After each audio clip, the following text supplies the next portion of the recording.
আমার রাজনৈতিক গুরু এবং আমি যাকে অনুপ্রেরণা করি তিনি হচ্ছেন আমাদের মহান তারেক রহমান স্যার। উনি আমাদের ফেনীর মাটিতে দীর্ঘদিন পরে আসতেছে, এতে আমরা ফেনীবাসী খুবই আনন্দিত, খুবই খুশি।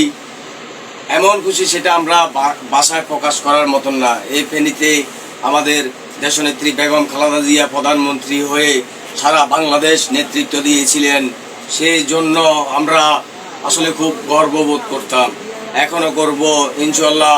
আমাদের রফিকুল আলম মজনু ভাই ফেনী 1 আসন থেকে এমপি হয়ে ফেনীবাসীর এবং ফুলগাজী পরশুরাম ছাগলাইয়াবাসীর সর্বক্ষণিক তাদের পাশে থেকে তাদেরকে সহযোগিতা করে এবং সাপোর্ট দিয়ে সবসময় আগলিয়ে রাখবেন এবং সবসময় তাকে পাবেন।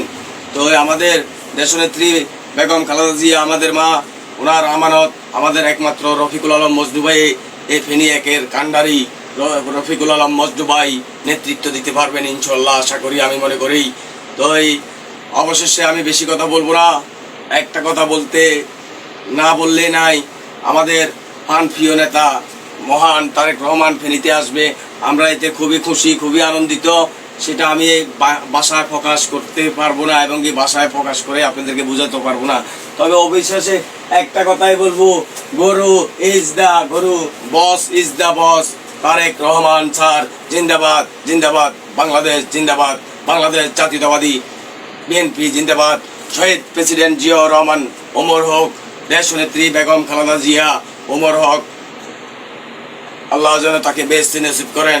আর আমাদের প্রাণপ্রিয় নেতা, সারা বাংলাদেশের এবং সারা বিশ্বের এখন আলোচনার মহান নেতা আমাদের তারেক রহমান স্যার, এতে আমরা খুবই খুশি, খুবই আনন্দিত।